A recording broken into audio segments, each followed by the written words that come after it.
Quelqu'un que je pensais mort depuis longtemps vient de mourir sous mes yeux. Alibert, mon ami, mon frère, mon mentor. Il s'est fait dévorer les jambes par une des monstruosités de marée. Ses dernières paroles furent pour sa famille. Il m'a fait promettre de leur dire qu'il avait tout fait pour les retrouver. Alors que le brasier funéraire brûle encore jusqu'aux cieux, je regarde dans ma main, sa boussole. Je n'avais jamais réalisé à quel point elle était lourde. Nous nous sommes séparés des soldats pharisiens et de leur guide, et ce n'est pas pour me déplaire. Cet homme et ses chiens me rappellent des souvenirs que je préférais enfouis à jamais. Et si mes compagnons de route m'ont appelé Forkis devant lui, je prie de tout mon aide pour que cela lui ait échappé.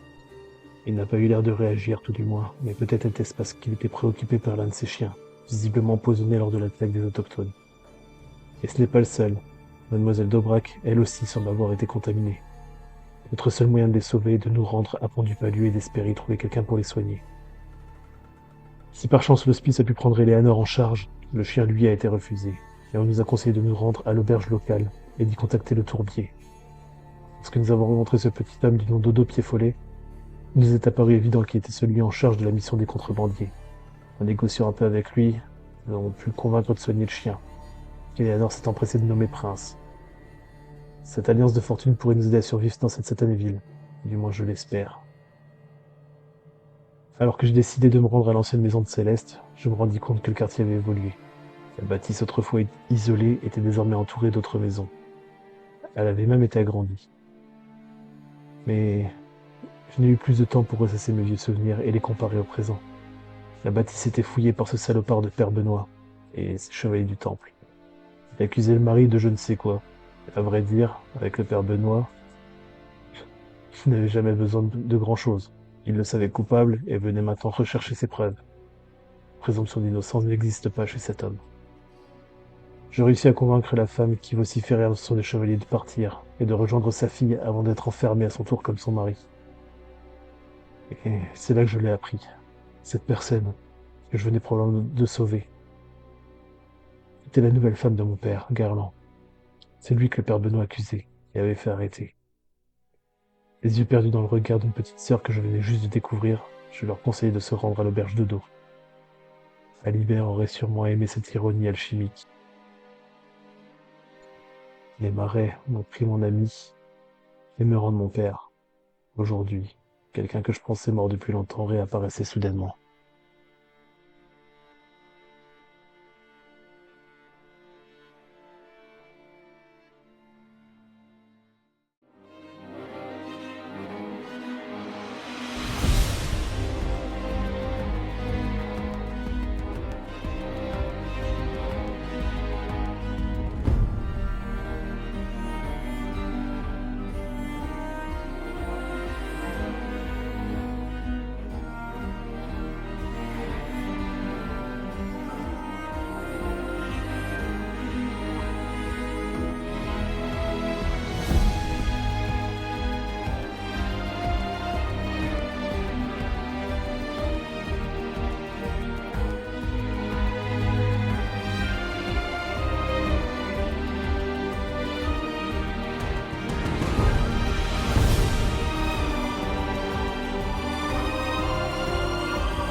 Éléanor, tu es à Pont-du-Palu. Il fait nuit. Tu es debout devant la porte du dispensaire. Et devant toi se déploie la place du village, plongée dans l'obscurité. Tu es vêtu, visiblement, des vêtements qui t'ont été prêtés par les chanoines du dispensaire, les missionnaires. Que fais-tu ? Je suis devant, je peux partir ou alors je suis devant, j'attends que j'attends quelque chose, je regarde quoi. Tu es debout devant la porte, enfin dos à la porte du dispensaire qui est derrière toi, et tu fais ce que tu veux.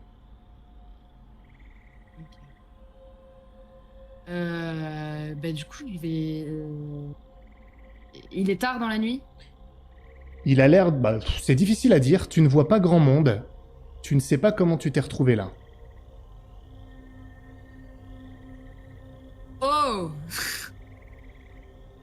Juste avant, la dernière chose dont je me souviens, j'étais allongée dans mon lit. Oui.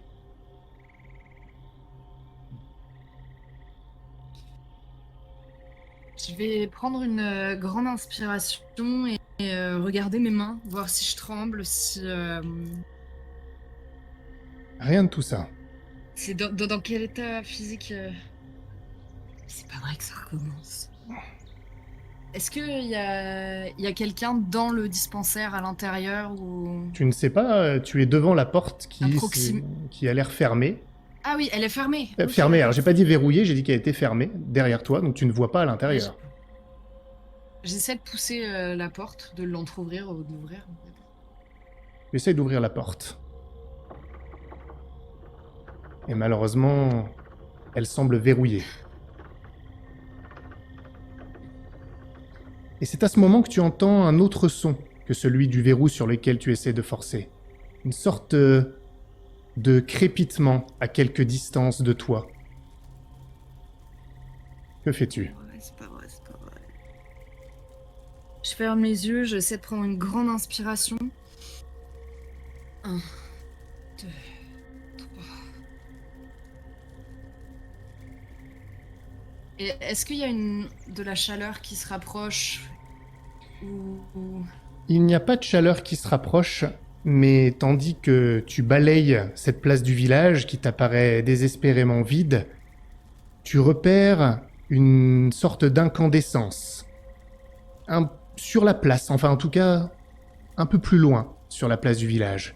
Il semblerait que quelque chose ait pris feu, doucement.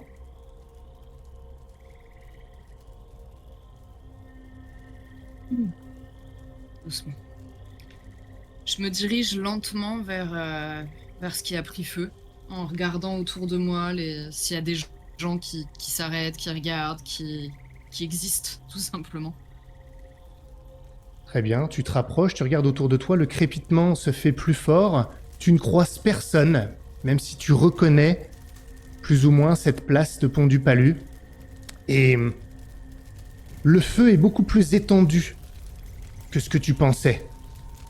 Il est au fond de la place, comme une sorte de tapis de flammes ou de lac de flammes, tu ne sais pas trop.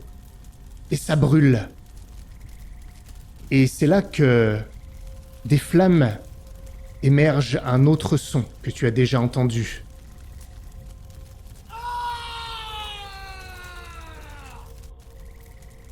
Que fais-tu ? Est-ce que si je passe ma main au-dessus des flammes, ça me brûle? Je ne sais pas, je considérerais pas que tu étais si proche. Ça veut dire que tu veux te rapprocher ? Ah oui, je vais me rapprocher, oui. Tu te rapproches. Je vais regarder autour de moi s'il n'y a pas... Parce que la dernière fois, il y avait des silhouettes qui m'apparaissaient, je sais pas. Autour de toi, il n'y a rien. Tu te rapproches des flammes.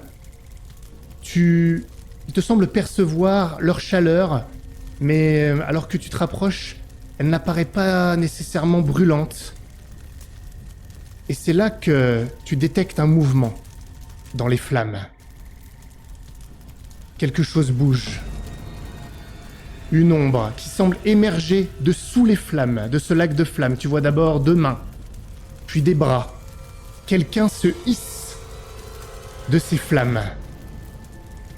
Une silhouette qui se déploie en se mettant désormais debout. Un guerrier en armure noire, imposant, qui, alors que tu le vois se détacher dans ces flammes, te rappelle quelque chose. Et alors un nouveau cri surgit, venant de lui, mais cette voix est différente, plus rauque. Et alors ce guerrier, en armure noire que tu as déjà vu, commence à se déplacer dans ta direction, avec ce son caractéristique, ce pas lourd que tu as déjà entendu, mais pas sur un sol de bourbier, sur un sol dur, froid.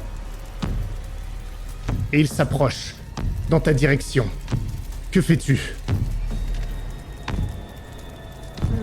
Je fais quelques pas en arrière Et Mais qu'est-ce que vous faites? Arrêtez-vous! Arrêtez! Arrêtez, vous allez tomber dans le miasme! Arrêtez! Oh! Et tu entends Vous cette entendez? voix. Tu entends cette voix qui émerge dans cette vision. Et tu reviens à toi. Tu es debout. Et juste devant toi, il y a le miasme. Le miasme. Purulent. Cette vase. Et tu entends encore cette voix au-dessus de toi. je... Qu'est-ce que vous faites? Je...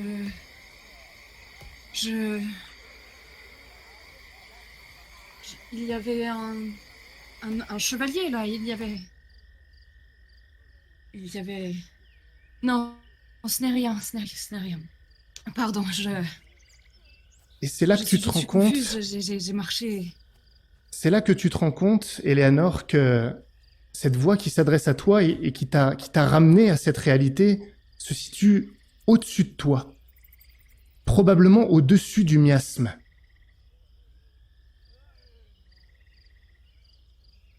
Il fait toujours nuit, à Pont-du-Palu, mais la rumeur de l'activité vient à tes oreilles. Ce n'est plus vide. Et au-dessus du miasme, tu vois une cage suspendue par une chaîne reliée à la tour du baraquement. Et c'est de là que provient la voix.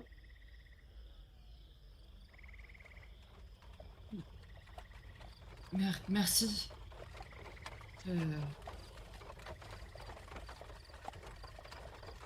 Vous m'avez vu se tirer?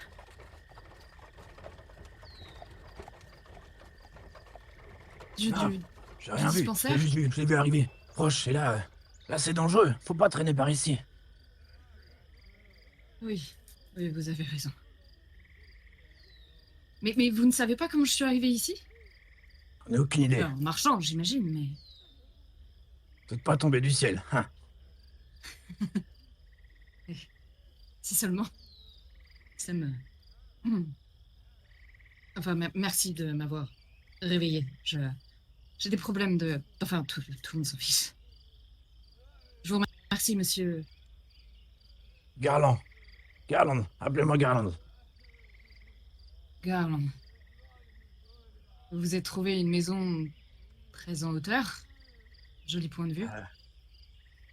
Elle est solide, celle-là, c'est sûr. Mais c'est pas moi qui l'ai construite. Qui vous y a enfermé? Des bien-pensants.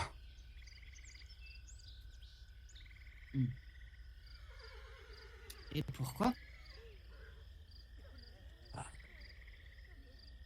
Si seulement je le savais.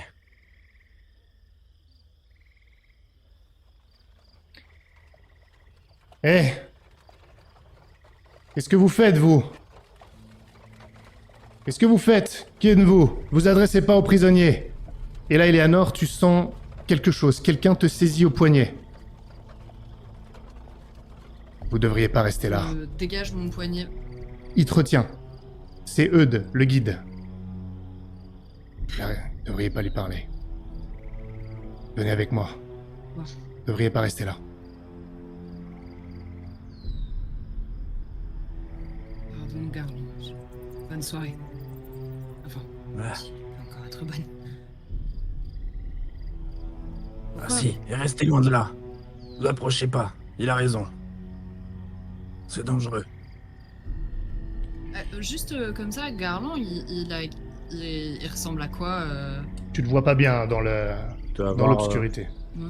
Je pense que honnêtement, elle te repère pas, elle te voit pas bien. Il est suspendu dans la cage au-dessus du miasme. Il fait noir. Tu le vois pas. Tu distingues simplement une forme Comment et elle la tient voix. la cage au-dessus du... En fait, il y a un système, C'est un système de de poulies, poulies exactement, qui est relié jusqu'à la tourelle du baraquement. C'est tout un système fait pour ça. Et tu peux baisser les cages, etc. Ok. Et tout est centralisé dans le baraquement. Exactement. En tout cas, ça a l'air d'être le cas. Écartez-vous! Ok. Parle pas aux prisonniers! Euh, Venez, Eleanor. Il essaie de t'entraîner un petit peu à l'écart, enfin en tout cas plus loin du miasme. Qu'est-ce que vous faites debout? Je venais voir comment Oui, vous alliez. pardon.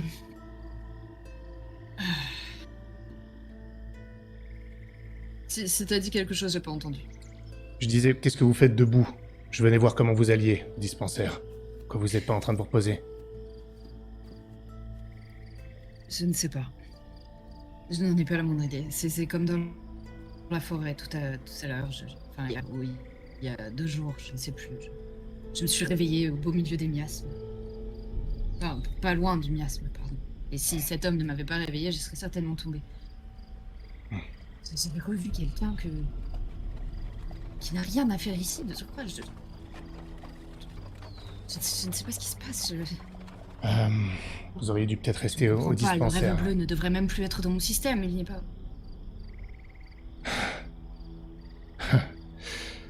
Je ne sais pas, écoutez, peut-être que vous avez besoin d'un repas chaud.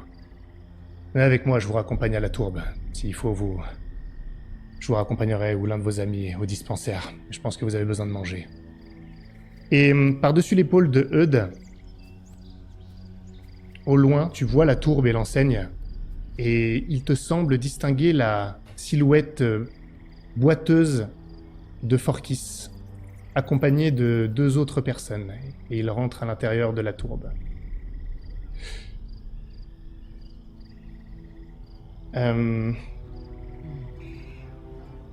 Argale, Eudes est sorti de la tourbe, il y a quelques minutes maintenant. Toi, tu es attablé, il est tard, et tu as décidé de manger. On vient de te servir un repas chaud, que tu as commencé à manger, et qui a l'air goûtu. Il l'est. Ça faisait longtemps que t'avais pas mangé quelque chose de si bon. Une tourte et un peu de cassoulet bien chaud. Bien meilleur que le cassoulet dégueulasse froid que t'as mangé dans le rutilant. Et attablé. Elias a mangé aussi. Il a fini, lui. Et la porte s'ouvre. Forkis fait son apparition en compagnie d'une femme et d'une petite fille. Que Eh faites-vous? ben, il perd pas de temps, lui, hein.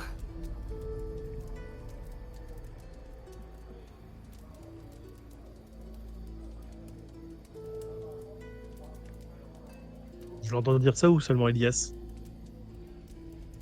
Non, je pense que tu l'entends quand t'arrives. Oh, je vais pas chercher à être discret, hein. Du coup, je te foudroie du regard et je vais m'asseoir directement à table en invitant les 2 personnes qui m'accompagnent à s'asseoir également.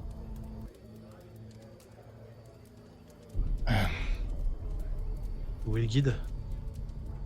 T'es pas avec vous? Il vient de partir. Béatrice s'adresse à toi, Forkis. Un de vos amis, Forkis? Elle pose une main protectrice Oui. sur la petite fille.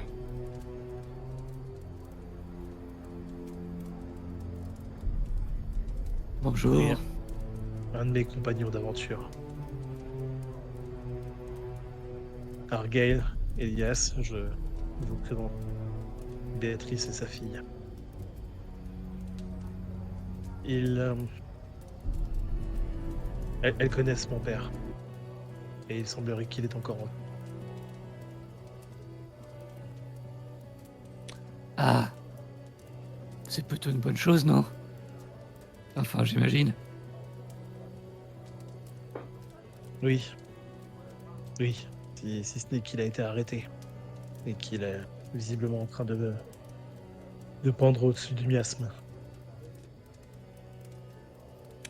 Ah. Swazig, est-ce que tu veux manger quelque chose? Va t'asseoir, ma chérie.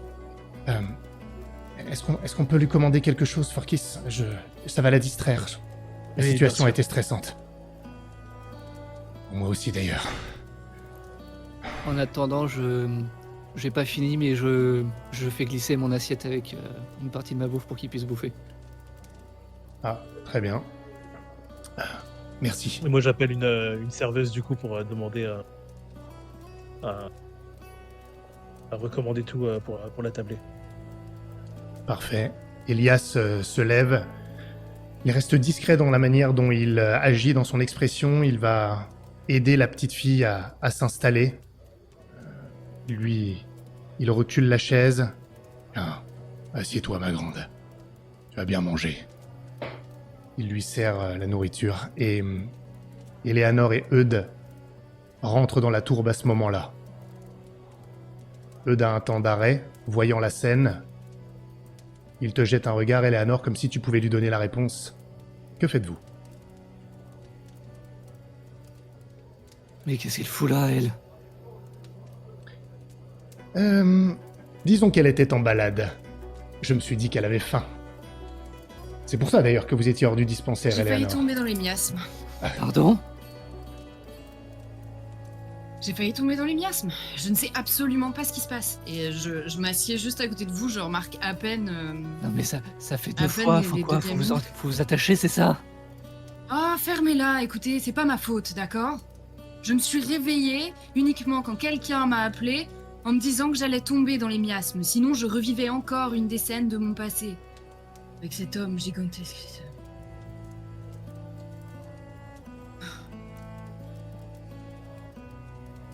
Je regarde Ça me Elias. fatigue autant que vous, hein. Je regarde Elias, il a l'air de dire la pétine du rite ou... Je ne suis pas folle. Non, non, bien sûr.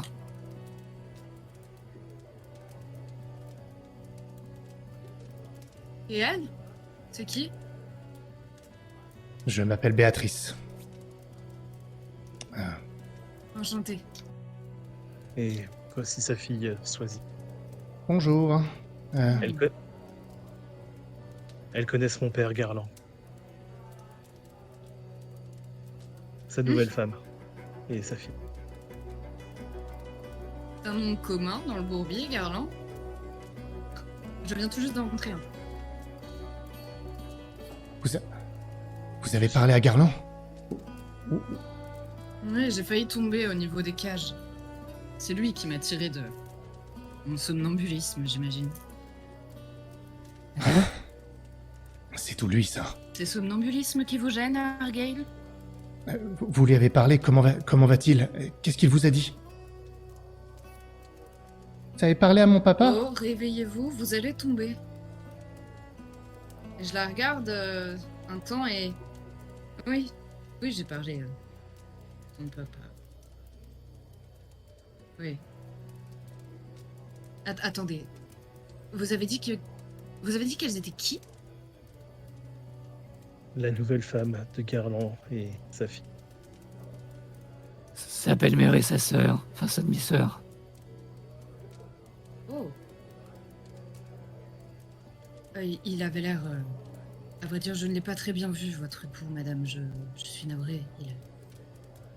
Il semblait... emprisonné.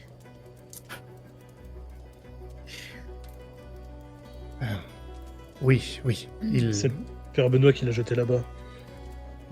Pas que le père Benoît, mais disons qu'il est à l'initiative. Les autorités l'ont fait aussi. Je ne sais pas ce qu'on va devenir. Ils ne vont pas le garder longtemps là-bas. J'en suis certaine. Elle a un regard vers Swazik. Va près du feu, Swazik, tu auras plus chaud. Je vais l'emmener. Viens, ma grande, tu auras plus chaud là-bas. Je vais te porter ton plat. Et Elias l'éloigne pour qu'elle n'entende pas la nature de la conversation qui pourrait avoir lieu. Je lui fais un petit signe de tête pour le remercier.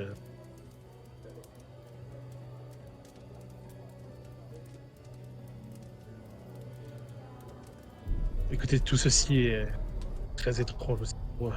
Jusqu'à maintenant, je pensais mon père mort dans les marais. Je suis resté plusieurs années à Pont du Palu et jamais il n'est arrivé. Alors, c'est ce que j'avais supposé. Et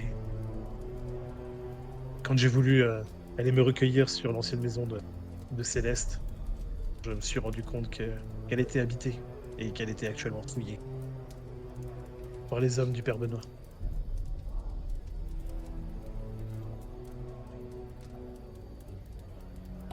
Et que reproche-t-il, le père Benoît?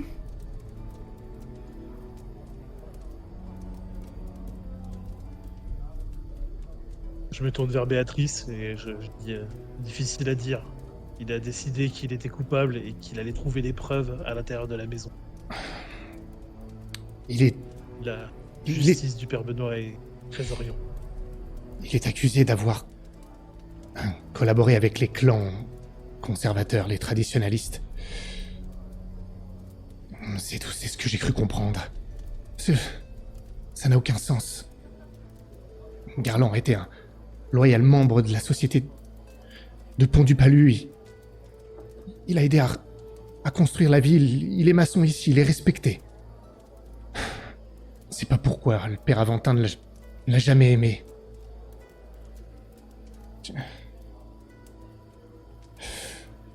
C'est pour ça qu'il était chez nous. Il cherchait des preuves, j'imagine. Apparemment, quelqu'un l'aurait vu. Ils n'ont rien voulu me dire de plus. C'était indigne d'un représentant de Radiance. Pendant ce temps-là... Pendant ce temps-là... Garland... Tu es seul. Dans ta cage. À l'extérieur. Les effluves fétides du miasme arrivent jusqu'à tes narines. Oh, tu les connais, tu as vécu longtemps dans le bourbier.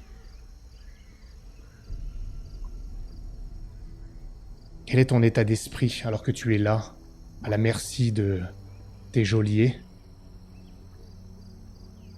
Connaissant ton destin à venir. Je pense à ma femme, Béatrice, et à ma fille. Et je me dis... je me demande où elles sont. Je suis en train de penser à ma maison qui est en train d'être saccagée et retournée. Et bien sûr, mes pensées sont tournées vers Benoît Aventin, que j'aimerais bien voir à ma place.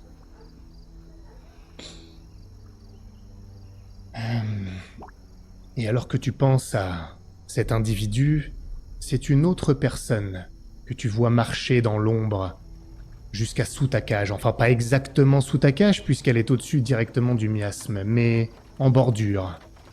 Une silhouette que tu as peine à distinguer, mais qui semble se diriger dans ta direction. Garland, est-ce que tu m'entends? C'est Gaëtan.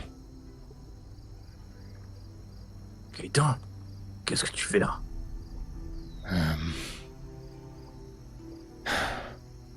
Je suis venu pour essayer de t'offrir une porte de sortie et pour comprendre pourquoi tu t'es mis dans ce pétrin. Je ne comprends pas, tu avais une place respectable ici à Pont-du-Palu. Pourquoi? Pourquoi trahir? Si tu veux aider les clans, pourquoi le faire comme ça? Tu sais bien que on peut leur amener plus de prospérité par les voies commerciales, par les expéditions. Pourquoi? Pourquoi, Garland?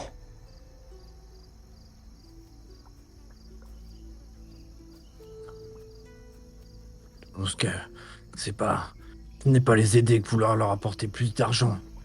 Il faut parler avec eux et pas leur prendre ce qui leur appartient. C'est pas comme ça qu'on va les aider. On va faire qu'attiser la haine. Et tu le sais très bien. Garland, alors c'est vrai. Tu l'admets. Garland, je suis moi-même du clan Loméraz. Je suis un membre de clan, et pourtant... Tu sais qu'ils sont aveuglés par leur colère, par leur haine. Tu aurais pu participer autrement à leur essor comme tu l'as fait pendant toutes ces années. Maintenant, regarde où tu es. Tu vas être condamné au miasme. Garland, tu vas mourir demain. Et pourquoi? Ce n'est que folie. Tu n'as pas pensé au tien, à ta famille. Je ne te comprends pas. J'ai déjà perdu une famille. Et je ne le referai pas 2 fois. Si tel est mon destin, eh bien, je l'accepte. Mais je sortirai d'ici. Je vais trouver une solution. Et je commence à taper un peu, tu vois, sur les bords de la cage. Garland, arrête. Arrête, Garland, écoute-moi. Tu vas aggraver ton cas. Écoute-moi. Le père Aventin, il va venir te parler. C'est sûr. Il faut que tu lui dises ce qu'il veut savoir. Montre que ceci est une erreur de parcours, que c'est ponctuel. Montre que tu es loyal à Pont-du-Palu. Loyal aux habitants de Pont-du-Palu, loyal à la Hanse, que tu peux être celui que tu as toujours été. Un atout pour Pont-du-Palu, un atout pour la Hanse. Tu peux aider la Hanse comme je fais, peut-être qu'on pourra trouver une place. Mais il faut que tu montres que c'est une erreur de ta part. Il faut que tu coopères, tu m'entends, Garland? C'est ta seule chance. Il faut couper l'herbe sous le pied du père Benoît Aventin. Je t'en prie.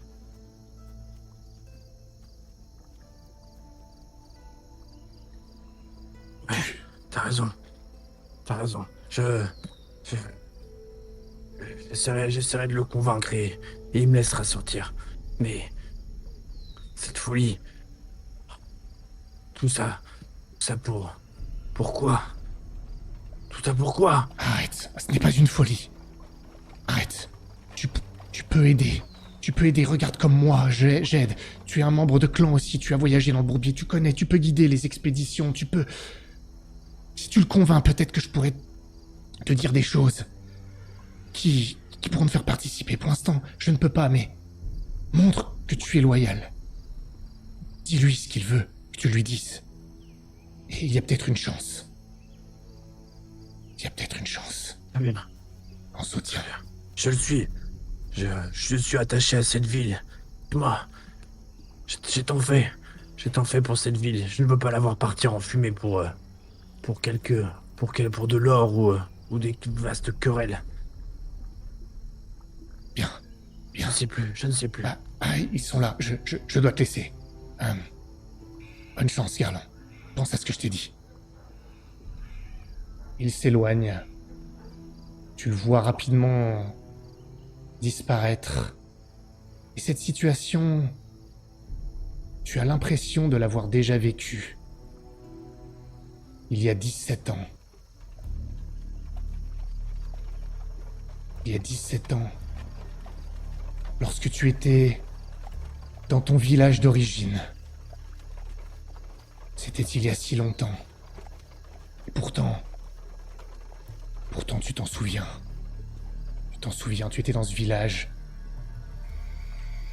Et tu venais il y a quelques jours de laisser ta femme et ton fils pour qu'ils fuient à Pont-du-Palu. Tu avais fait diversion pour que les poursuivants les perdent. Mais tu avais été rattrapé, enfermé dans ton propre village. Et alors que tu es dans cette cage, dans ce village encore actif, avec ces gens que tu connais, tu en vois qui pleurent, qui brûlent leur mort. Oui, parce que l'épidémie s'est répandue. Et cette femme s'approche de ta cage. Tu la connais. Une amie de la famille. Diane. Garland. Dans ses bras, une petite fille. Sa fille que tu connais. Le visage blafard. Tu vois, Garland? Elle est morte. Il y a 15 minutes. Je viens de lui fermer les yeux. Ton fils aurait pu la sauver. Il aurait pu la sauver. Vous auriez pu la sauver. Nous sauver tous, Garland. Mais regarde maintenant. Où tu es, sans les tiens. Dans cette cage. La mort tout autour de toi. Que fais-tu? Je me jette contre les barreaux assez violemment. Et je lui hurle dessus. Vous l'auriez tué. Vous l'auriez tué, Forcis. À le forcer, ça le détruit. Cette épidémie. C'est c'est le village qui est maudit. Et on ne peut rien. On ne peut rien.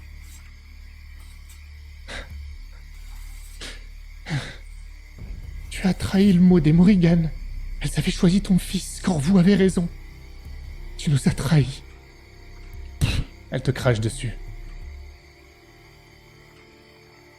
Elle s'éloigne, te tournant le dos, avec sa fille dans les bras. Sa fille défunte. Qu'est-ce que tu penses au fond de toi? Est-ce que c'est en ligne avec ce que tu viens de lui dire ou est-ce qu'il y a autre chose? Non, je suis assez clair avec ce que je viens de lui dire, mais ça m'attriste, tu vois, ça me peine, ça me fait le cœur de voir une mère avec son enfant mort dans les bras. Et je pense à Forcis. J'espère qu'il a pu fuir, mais j'ai fait tout ce que je pouvais pour le sauver.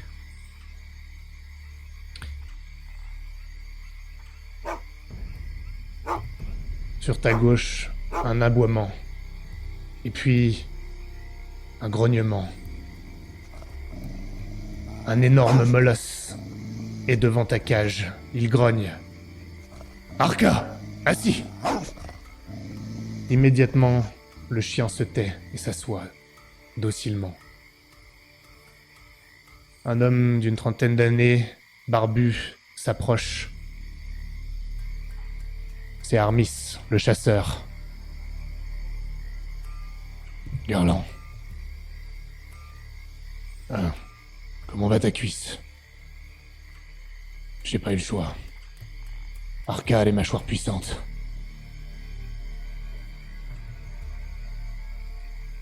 Très bien, comme tu vois.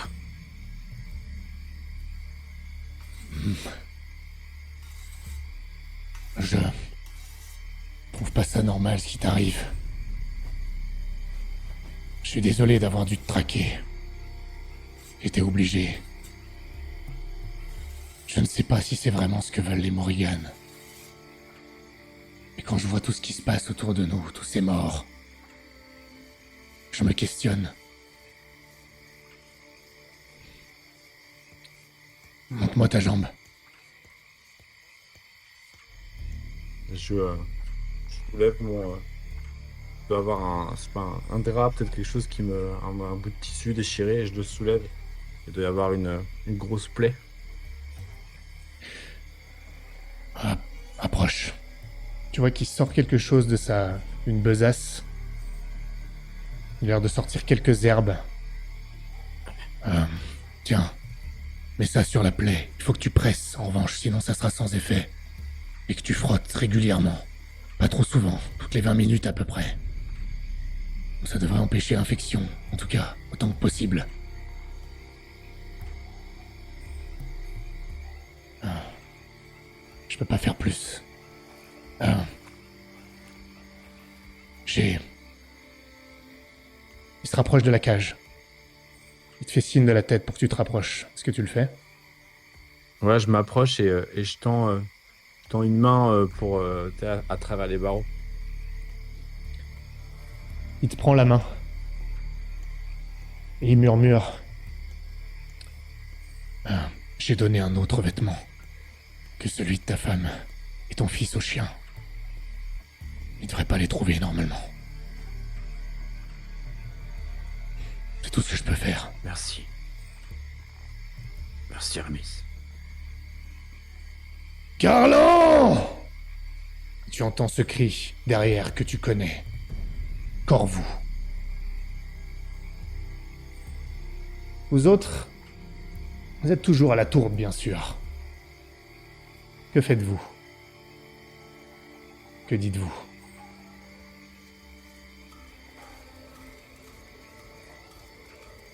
Moi, je pense que j'ai récupéré l'assiette d'Elias ou quelque chose dans le genre et je suis en train de de manger en regardant Forkis et sa mère enfin sa belle-mère et sa demi-sœur.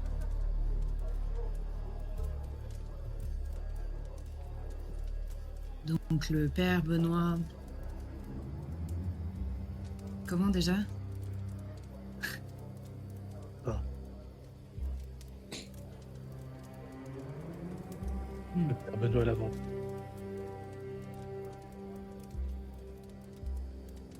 Oh, religieux quoi. Disons que Les- je ne sais pas si c'est directement lié à Garland, le fait que ce soit mon père. Lorsque j'étais encore à Pont-du-Palu, il y a des années de cela, je n'étais pas spécialement en odeur de sainteté. Ni moi, ni ma mentor. Le fait que Garland soit mon père et qu'il ait su poser des questions, savoir où j'étais, et qu'il ait repris la maison de Céleste. Je pense qu'il y avait tout pour attirer l'initié du père Benoît. Pourquoi ne vous appréciez-t-il pas avec Céleste?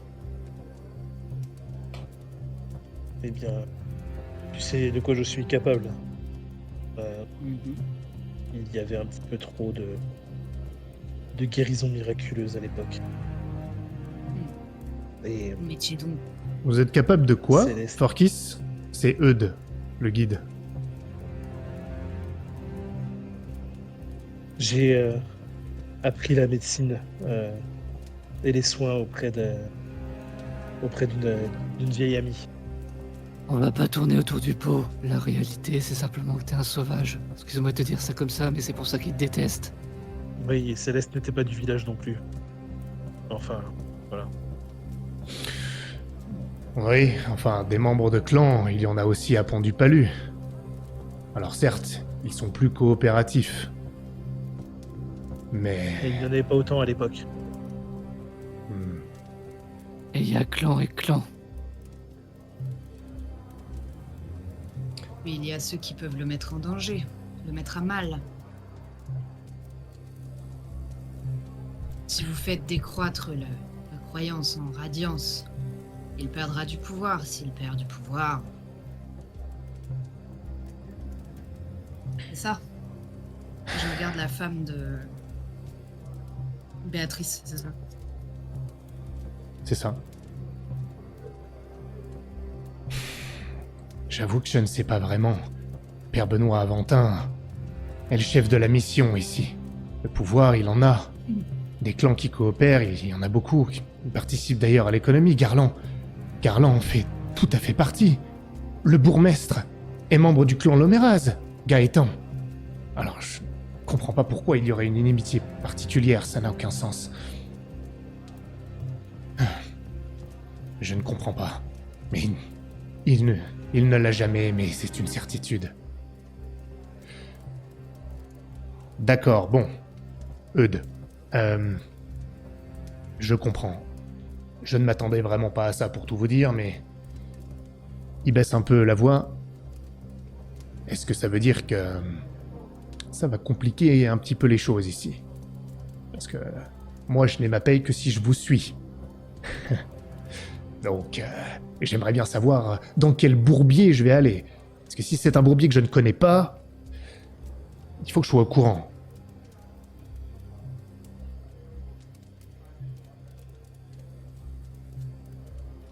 Marquis, c'est vers vous que je me tourne essentiellement. Si je comprends bien. Pardon. Je me tourne vers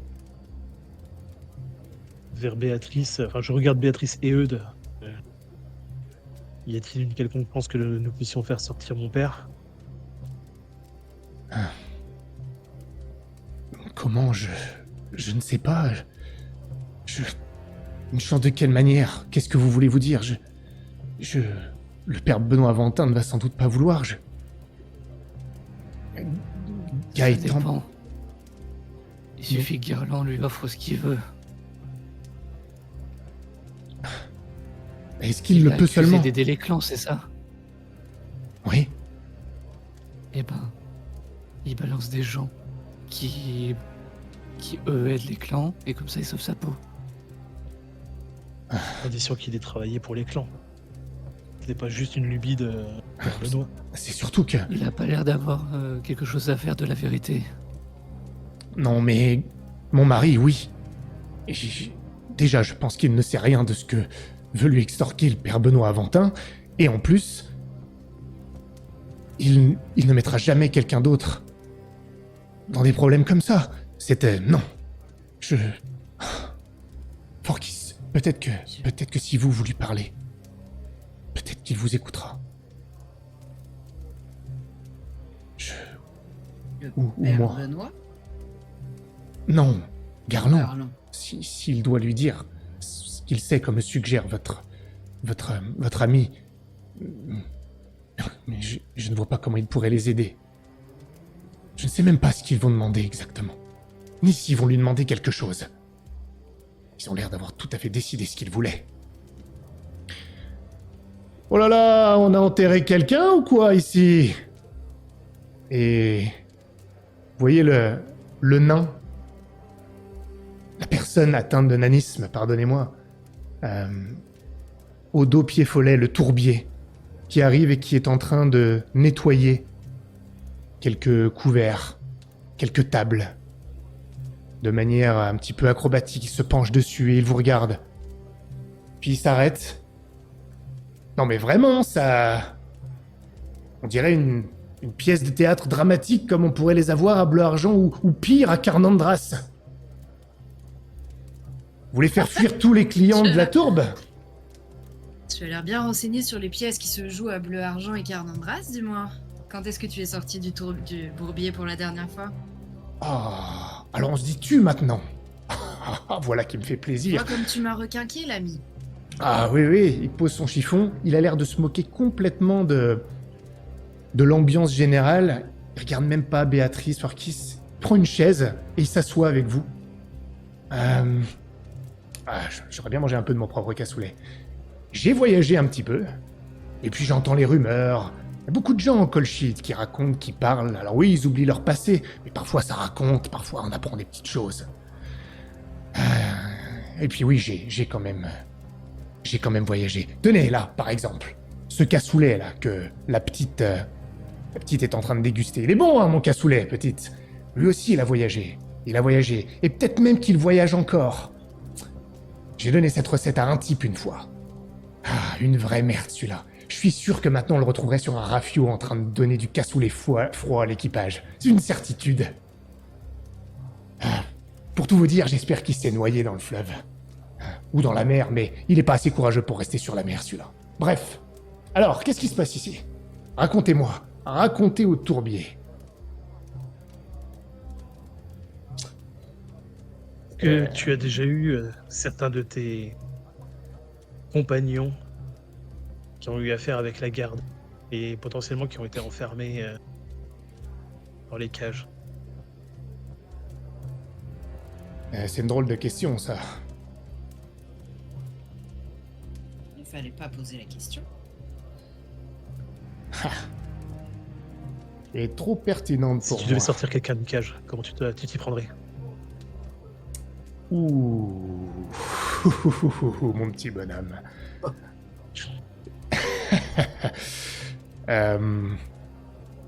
Il regarde un petit peu autour de lui, il rapproche sa chaise. C'est que ça devient sérieux, cette conversation.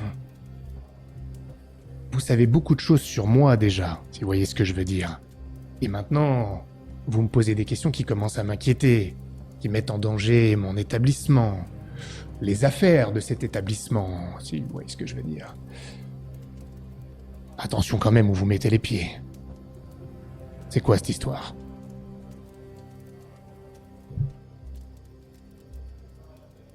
Il se trouve que le mari de Béatrice, ici présent, a été arrêté justement par le père Benoît, soi-disant qu'il complotait avec les clans. Et vous me l'apprenez pas? Vous me l'apprenez pas, je suis au courant. Il regarde Béatrice. Elle détourne le regard, visiblement agacée. Un bon gars, Garland. Un bon gars. Et s'il rencarde les clans, et que les clans attaquent les convois, les expéditions, les convois, chariots, marchandises. Vous voyez ce que je veux dire? Ben, c'est gênant pour les affaires. Pourquoi il vous intéresse, le bon Garland? Parce que c'est mon père. Et là, vous voyez que tout le monde se regarde. Eudes regarde Elias et il lui fait un...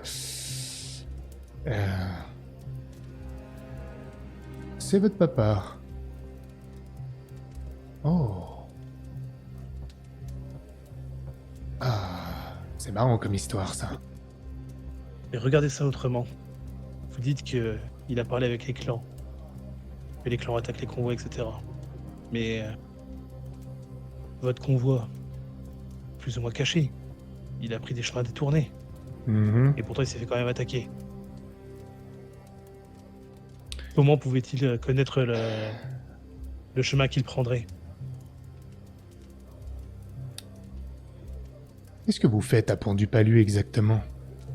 Vous êtes là pour Garland, comme vous saviez qu'il était enfermé? Non, ça c'est un hasard. Nous sommes là pour nous faire des amis. Vous parliez de mélodrame à la Carnan de Brasse ou à la Bleu Argent. Eh bien, vous avez raison, on est en plein dedans. Regardez, le destin me remet sur les pas d'un père que je croyais disparu. Mhm. Faire des amis, hein. Il se tourne vers Eudes. Ne me regarde pas, le tourbier. Moi, je suis juste le guide. Ouais. Ben, si toi tu veux te mettre dans ce genre de pétrin, moi j'en suis pas sûr, mon petit Eudes. Bon, écoutez-moi. Je m'en fous pas mal de pourquoi Garland est en train de croupir dans sa cage. Sauf ton respect, petit. J'ai rien contre lui non plus, c'est un bon gars, et il vient de temps en temps à la tourbe. C'est un bon client aussi. Mais là, on parle de quelque chose de dangereux. Le Garland... il est condamné. Et Jacques le Père Benoît Aventin l'aime pas, mais en plus, s'il balance des informations qui nuisent aux expéditions de la Hanse, et vous avez le moins bon Quentin, que ça va plus gêner. Celui qui dirige la Hanse.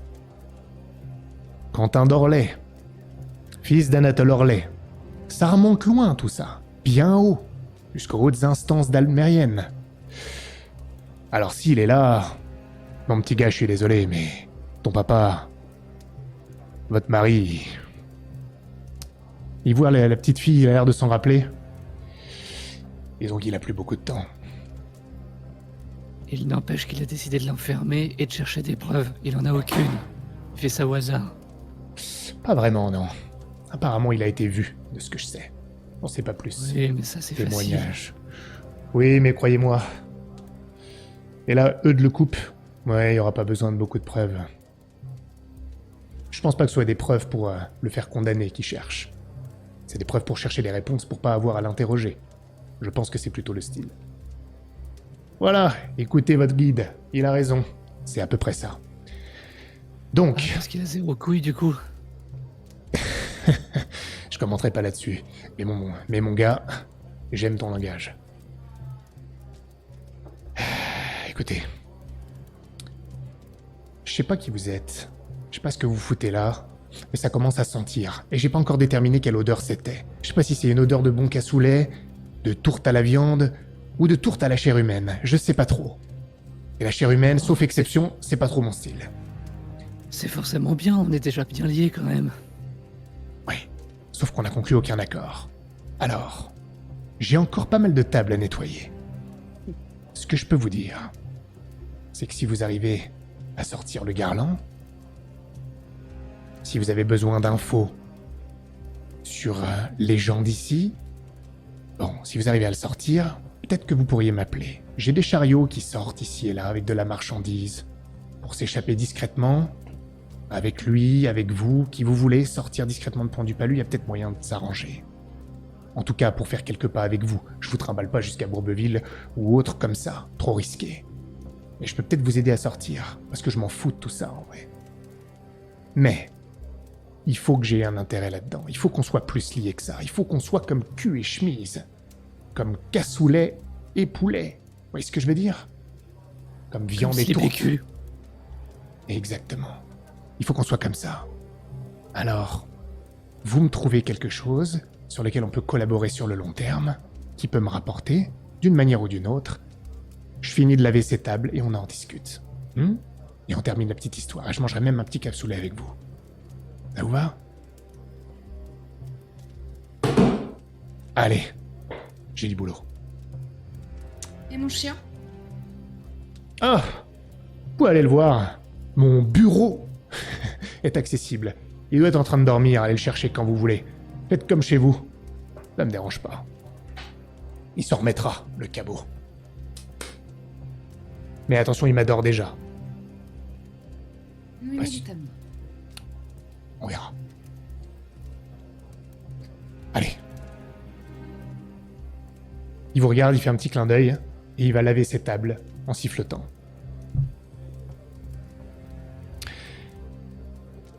Garland,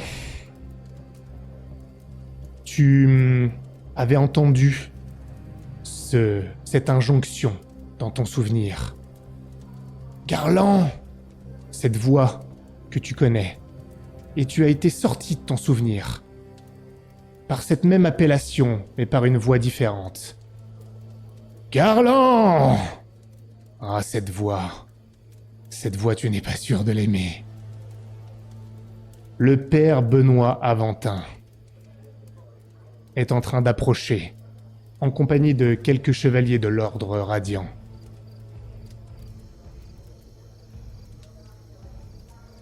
Garland, tu es toujours réveillé? Réponds-moi, Garland. Ouais. Je commence à m'habituer à l'odeur.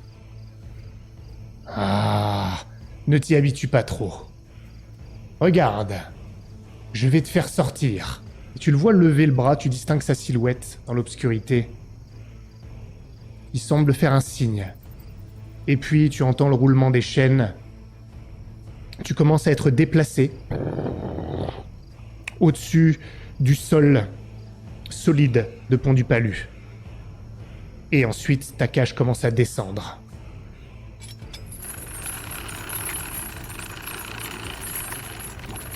Tu atterris au sol, juste devant le père Benoît Aventin. Il te salue d'un signe de tête. Je t'offre une petite promenade, mon bon Garland. Les chevaliers de l'ordre déverrouillent la cage, qui s'ouvre. Ne fais pas d'histoire, et qui veulent te passer des chaînes. Que fais-tu? Instinctivement, je recule. Tu vois. Je recule au fond de la cage. Allez, laisse-toi faire, Garland. Ne fais pas de difficultés et tout se passera bien. Fais-moi confiance. Il ne tient qu'à toi.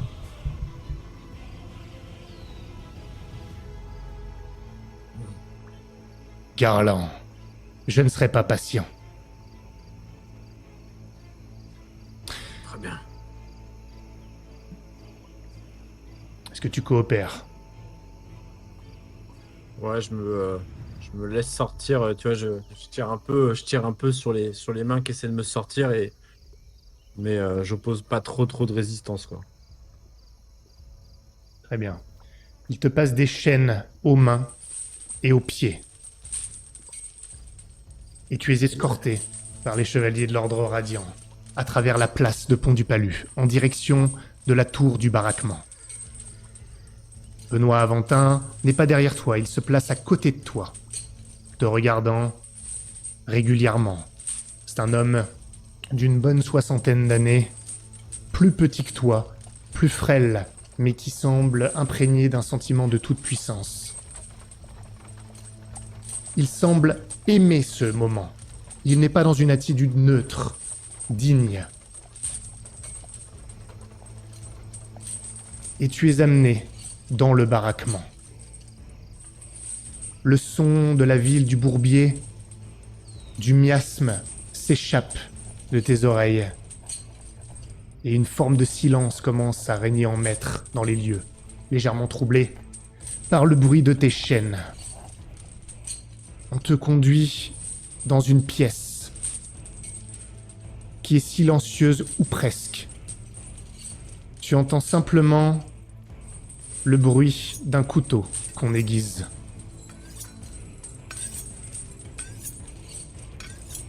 Allez, allonge-toi, Garland. Et on te demande de t'allonger sur une sorte de table au bout de laquelle il y a un système de levier avec une manivelle. Tu ne vois pas trop de quoi il s'agit.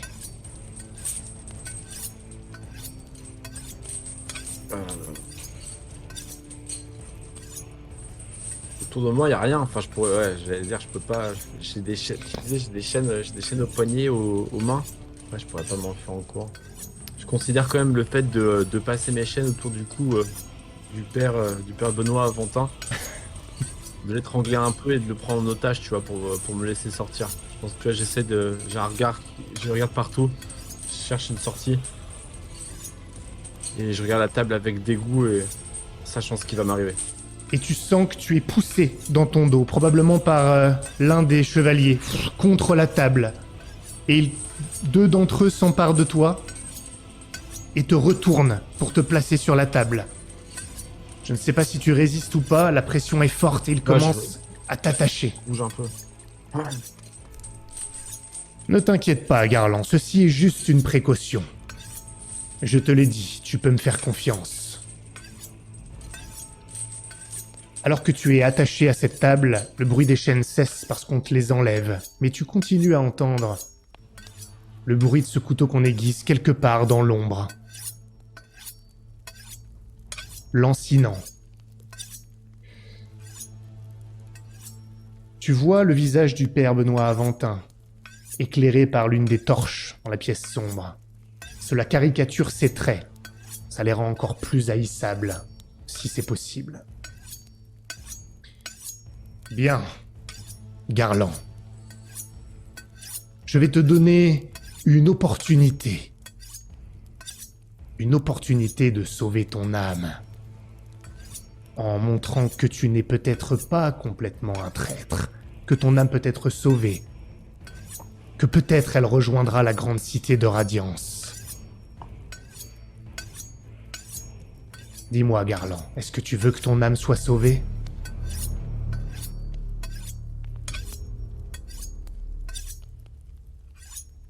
Ça a coupé juste à la fin de ta phrase. Dis-moi, est-ce que tu veux que ton âme soit sauvée, Garland ? Par vous? Je ne sais pas.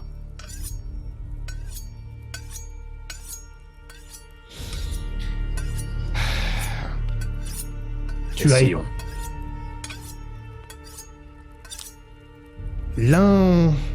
l'une de mes petites mains, de mes espions, comme pourrait le qualifier un dalmérien, un fourbe, t'a vu, Garland, et il n'était pas seul. Il t'a vu discuter à la frontière de Pont-du-Palu avec un représentant des clans. Il en est certain. Toutes ces expéditions, ces convois qui sont attaqués, les expéditions de la Hanse,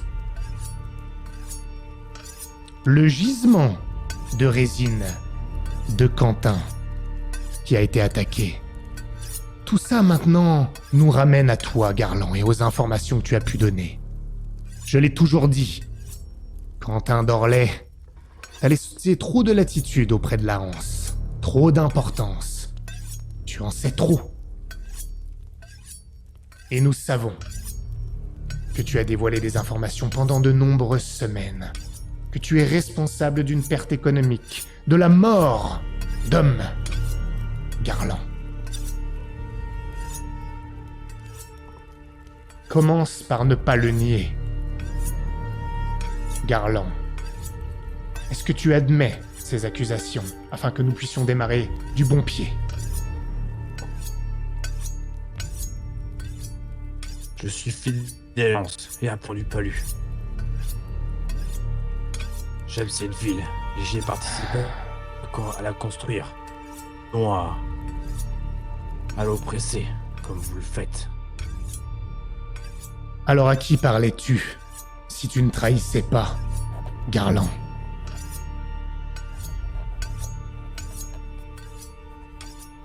Ah. Quelqu'un que j'ai connu autrefois, dans une autre vie. Un membre des clans. Ah, Garland. Cela ne commence pas bien pour ton âme. Et tu vois qu'il fait un petit signe à quelqu'un qui est situé derrière toi, derrière ta tête, non loin des leviers du système de manivelle. Et le bruit du couteau qu'on aiguise s'arrête complètement. C'est un autre bruit qui démarre, celui d'un système de roues que l'on actionne. Tu l'entends, et alors, tu sens tes membres qui commencent à s'étirer, tes bras, tes jambes. La douleur est déjà forte.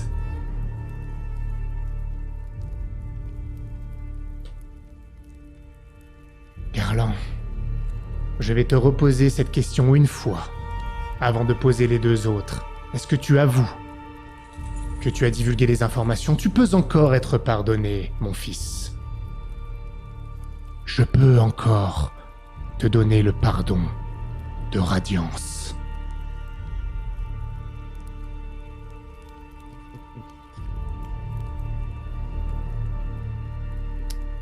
Non, non, je n'ai rien dit. Non.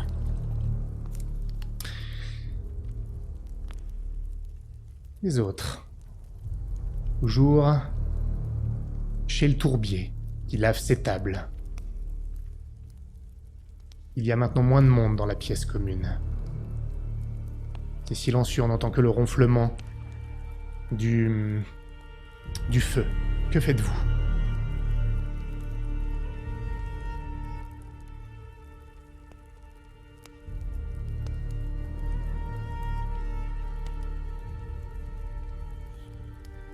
Donc, il faut sortir votre père de sa cage.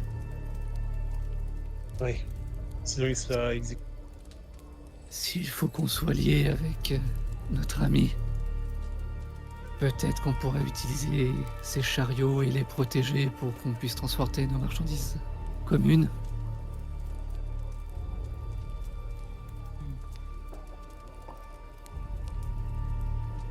Nous pourrions aussi essayer de négocier avec le prêtre, non? Ouais, ils sont toujours dignes de confiance.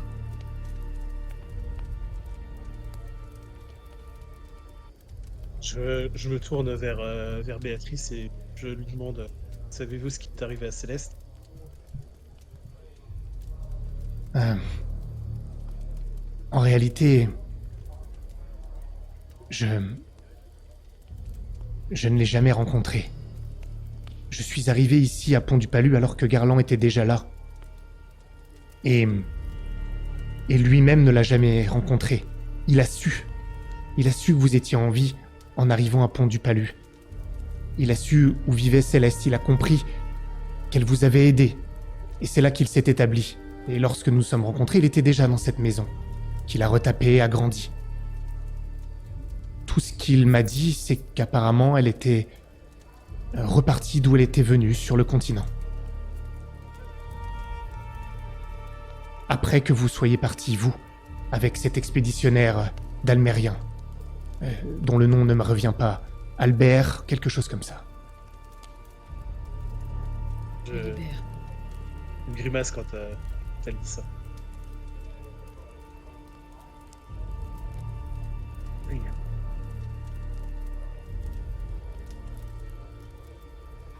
Parti sur le continent. C'est ce que Garland m'a dit. Et après, hein, c'est ce qu'on lui a dit à lui.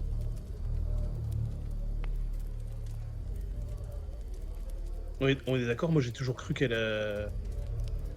était du Bourbier. Oui, oui. Ouais.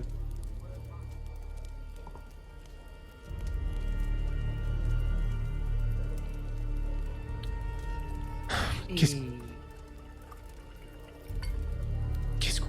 qu'on peut faire? Qu'est-ce qu'on peut faire? Qu'est-ce que vous pouvez offrir quelque chose au tourbier? Elle vous regarde. Je ne sais pas pourquoi vous êtes là.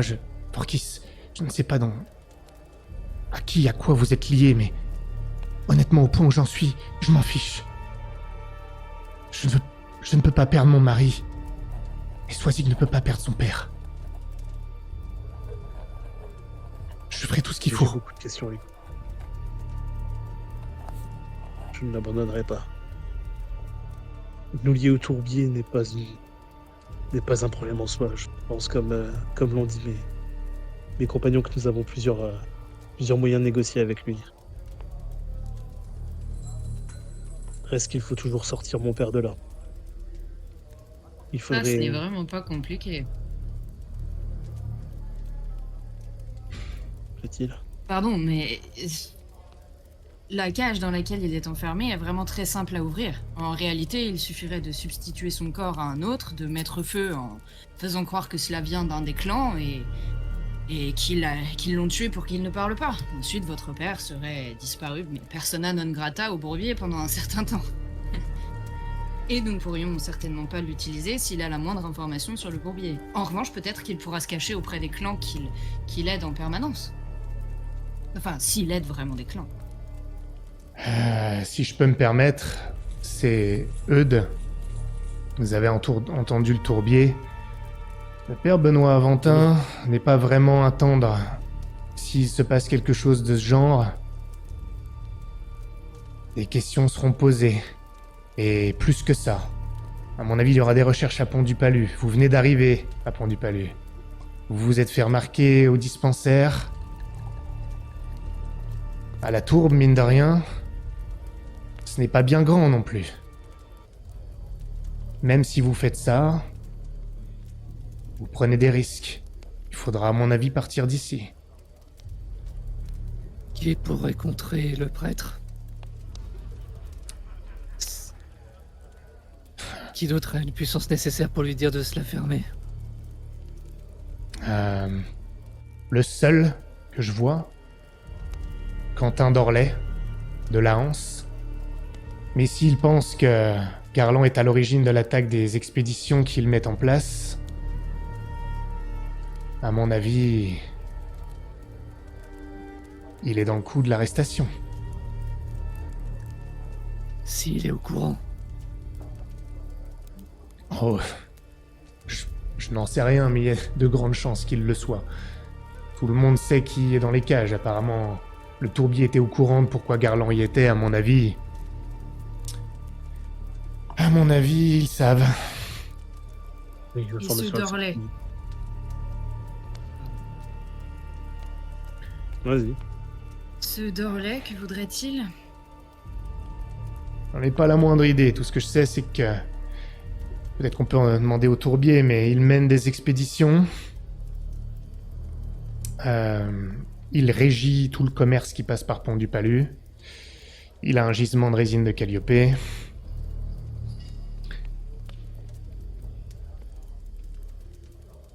Tout dépend de ce pourquoi vous êtes là, vous savez. Je suis payé pour être votre guide, pas pour savoir ce que vous êtes capable d'apporter à la Hanse. Eleanor. Donc ça serait la personne. Je ne vois que lui. Si vous pouvez le rencontrer et si vous avez le temps. Je ne sais pas combien de temps votre père, Forkis, sera pendu dans cette cage.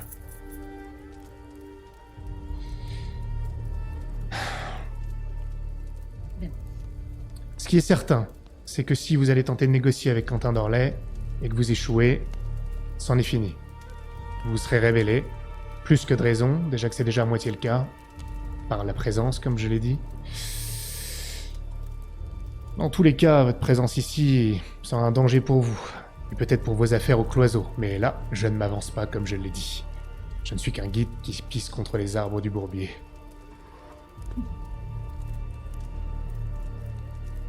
Nous aurions besoin de Dorley.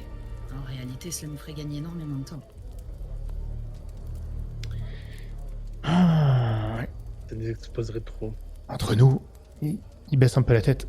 En revanche, je ne sais pas si vous devriez en parler au tourbier si vous comptez parler à Dorley.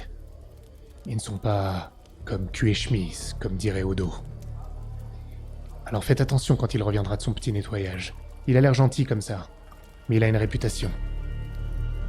C'est un ennemi redoutable à avoir. Sachez-le.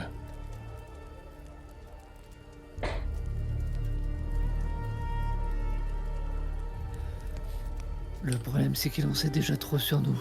Donc c'est à lui qu'il faut qu'on se lie.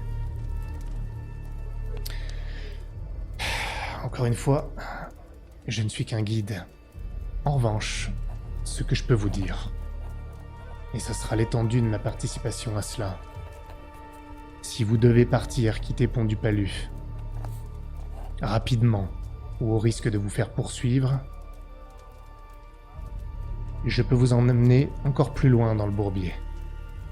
Bien plus loin, auprès de gens qui pourraient vous aider pour un temps au moins. Des gens de confiance. Des gens qui ont des liens avec les clans.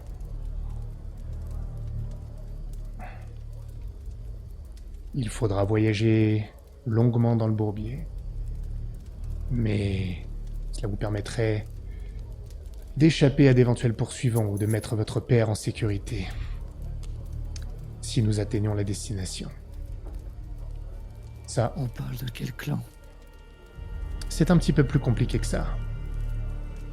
Ce sont des gens qui ont de confiance, qui ont des liens avec les clans, et qui ne sont pas directement affiliés à un clan en particulier. Je ne peux pas vous en dire plus. En revanche, si vous faites ce choix-là, je vous y emmènerai. Je ferai en sorte de mentionner que je suis allé jusque-là à Grégoire, bien entendu. En revanche, histoire de gros soumis à part, vous pouvez me faire confiance et vous pouvez faire confiance à ces gens une fois que nous y serons. Et de là, vous pourrez vous ressourcer, vous rétablir et décider quoi faire, en étant relativement à l'abri.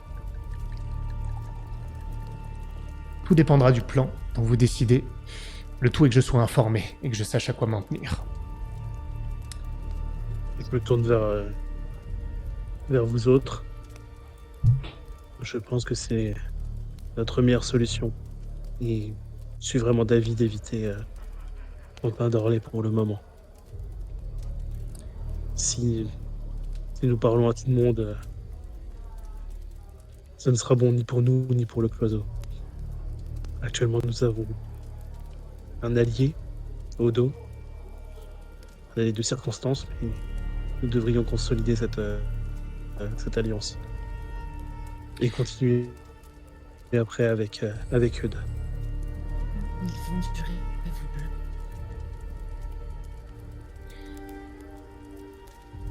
Je vous laisse réfléchir, car pendant ce temps-là, D'accord. Garland, désolé de t'avoir coupé, je vous laisse réfléchir, tu pourras reprendre, tu auras la priorité si tu veux.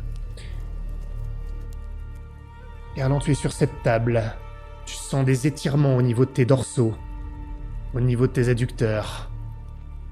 La tension est forte.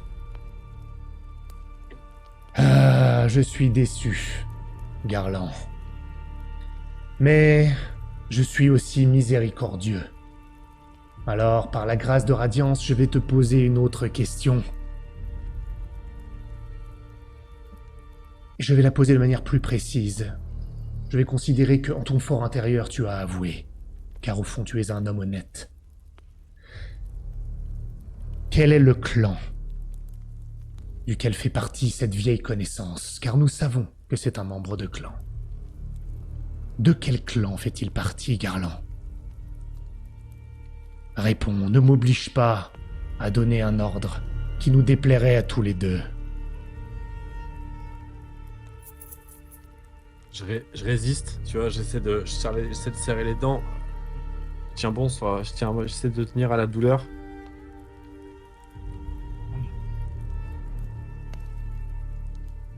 À aucun clan, à aucun clan.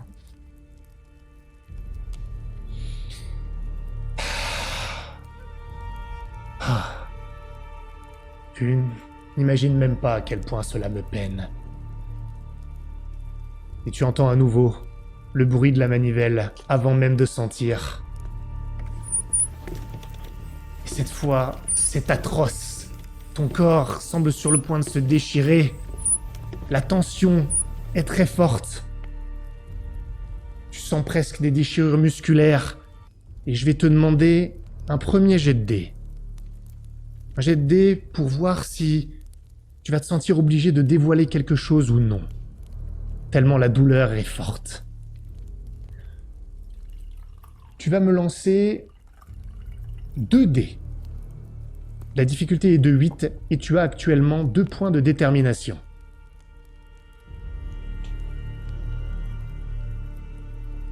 Ok.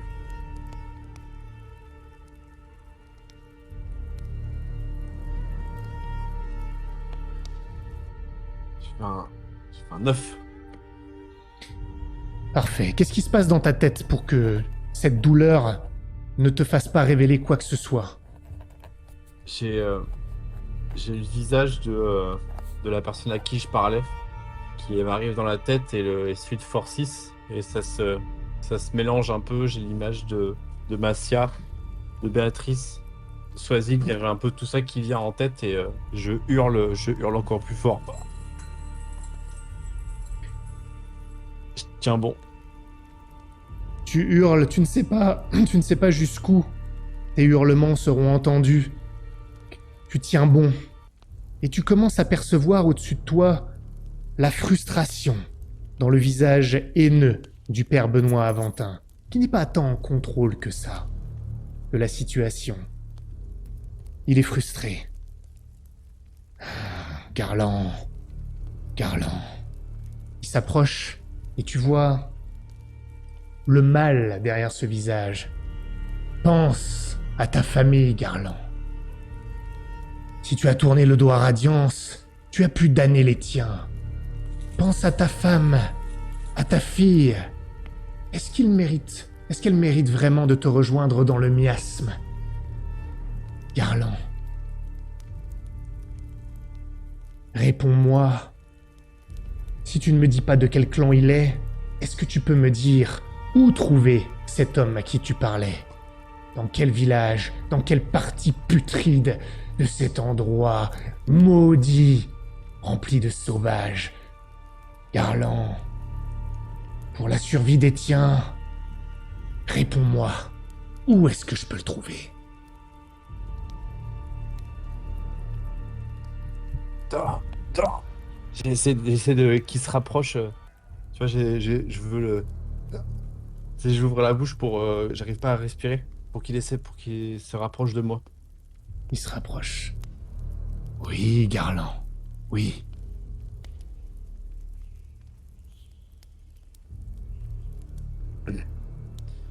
Oh, dans le bourbier. Ah.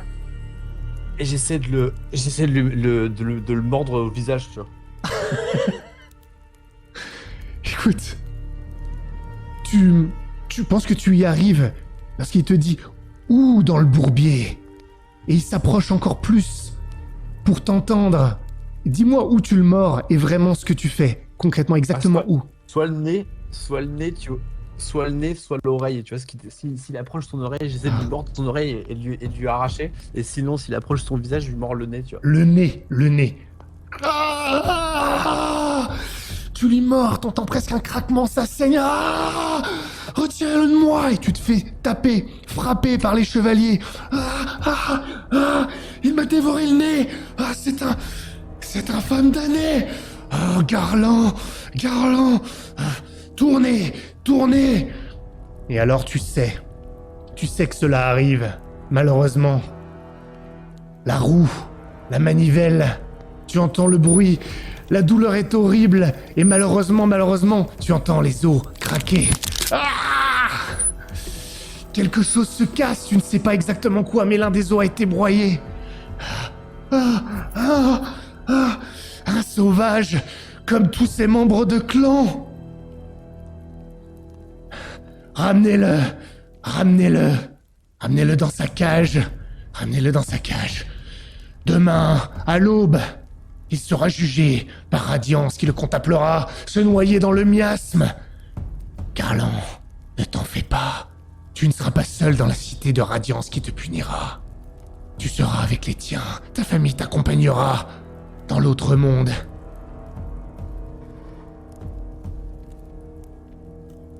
Et tu Ton corps est meurtri. Tu entends les bruits des chaînes tandis qu'on te détache. Qu'est-ce que tu penses à cet instant, alors que ton corps n'est qu'une douleur?